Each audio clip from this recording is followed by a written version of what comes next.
पहली बात। अब इनके पेरेंट्स को भी हम इन्वॉल्व करेंगे इस मैटर में।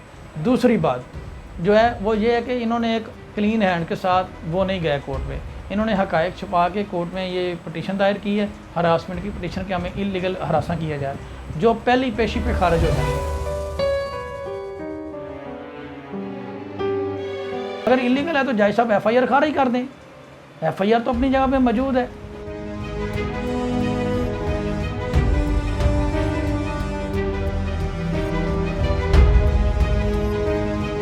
अगर ये इसी तरह से ही फेक लिटिगेशन में जाएंगे तो ये इनके लिए मुश्किल होगी और इनके खिलाफ 376 के ऑफेंसेस ऐड होंगे और बाकायदा DNA होगा, मेडिकल होगा, जो कि एक सब्सटेंटिव पीस ऑफ एविडेंस है और इनके खिलाफ जो है ना मज़ीद दायरा जो है वो तंग हो जाएगा और फिर इनको 376 जो है वो उसमें से कोई नहीं बचा सकता, जिसकी डेथ पेनल्टी और लाइफ इम्प्रिजनमेंट है। फिर उसके लिए तैयार हो जाएं, फिर लांडी जेल इनका वेट कर रही है।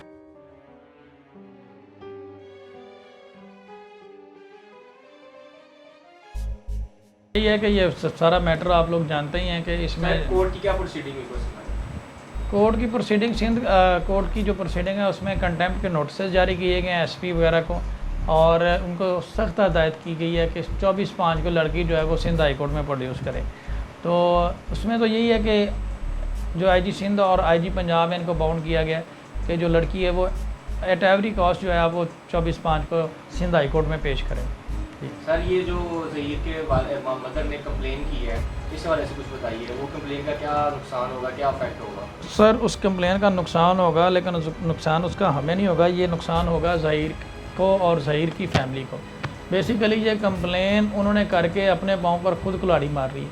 कंप्लेन करके उन्होंने साबित कर दिया है कि इस मैटर में उनकी वालदा भी मुलव्वस हैं, ठीक है। वो इस कंप्लेन के ज़रिए पार्टी बन गई हैं। पहले हम उनकी हद तक दायरा तंग नहीं था करना चाहते, लेकिन ये कंप्लेन के मुताबिक उन्होंने शो कर दिया कि इसमें हमारा भी प्रॉपर इंटरेस्ट है, ये जो कॉन्स्पिरेसी हुई है, ये जो साजिश हुई है एक छोटी बच्ची के ख़िलाफ़, इसमें वो भी प्रॉपर शामिल हैं। तो ये कंप्लेन करके तो वो सामने आ गए, ठीक है। अगर आपका इस ऑफेंस से लेना देना क्यों नहीं, तो फिर आप कंप्लेन क्यों कर रहे हैं, ठीक है। ये उनको सेव करने के लिए कर रहे हैं। इट मीन्स कि आप इस मैटर में इन्वॉल्व हैं, पहली बात। अब इनके पेरेंट्स को भी हम इन्वॉल्व करेंगे इस मैटर में। दूसरी बात जो है वो ये है कि इन्होंने एक क्लीन हैंड के साथ वो नहीं गए कोर्ट में, इन्होंने हकायक छुपा के कोर्ट में ये पटिशन दायर की है, हरासमेंट की पटिशन कि हमें इलीगल हरासा किया जाए, जो पहली पेशी पे खारिज हो जानी है। इसलिए क्योंकि ड्यू प्रोसेस ऑफ लॉ के तहत जा रहे हैं। हमने कोई इलीगल हरासमेंट तो की नहीं, हमने तो निकाह नामे के तहत इनको इम्प्लीकेट किया, जाली निकाह नामा पहले साबित किया, फिर उसमें इम्प्लीकेट किया, फिर उसमें बंदे अरेस्ट किए। तो यहाँ पर कोई इलीगल काम तो हुआ ही नहीं है, ठीक है। अगर इलीगल है तो जज साहब FIR खारिज कर दें, FIR तो अपनी जगह पे मौजूद है और वो खारिज करनी है वहाँ की कोर्ट ने, यहाँ की कोर्ट ने नहीं करनी, ठीक है। तो वहाँ तो ये कभी पेश ही नहीं हुए।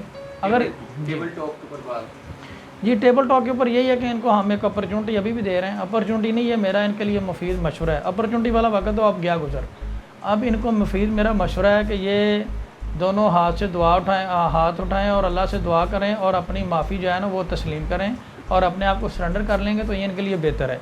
अगर ये इसी तरह से ही फेक लिटिगेशन में जाएंगे तो ये इनके लिए मुश्किल होगी और इनके खिलाफ 376 के ऑफेंसेस ऐड होंगे और बाकायदा DNA होगा, मेडिकल होगा, जो कि एक सब्सटेंटिव पीस ऑफ एविडेंस है और इनके खिलाफ जो है ना मज़ीद दायरा जो है वो तंग हो जाएगा और फिर इनको 376 जो है वो उसमें से कोई नहीं बचा सकता, जिसकी डेथ पेनल्टी और लाइफ इम्प्रिजनमेंट है। फिर उसके लिए तैयार हो जाएं, फिर लांडी जेल इनका वेट कर रही है जी। अच्छा, वो जो आपने बात की थी कि इससे पहले भी हमने कहा, लेकिन अब 2-3 दिन का वक्त है, पहले भी हमने कहा था जी, इसको हमने इनको पहले भी, इससे पहले ये मुल्ज़मान गिरफ़्तार होने से पहले हमने इनको वार्निंग की थी कि आप रिकवर कर रहे हैं, लेकिन उन्होंने हमारी बात को सीरियस नहीं लिया।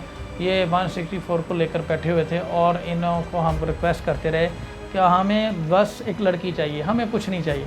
आप अपने मुल्ज़मान छुड़वाना चाहते हैं, ठीक है, दफ़ा हो आप, ठीक है, लेकिन इन्होंने हमारे साथ कोऑपरेट नहीं किया।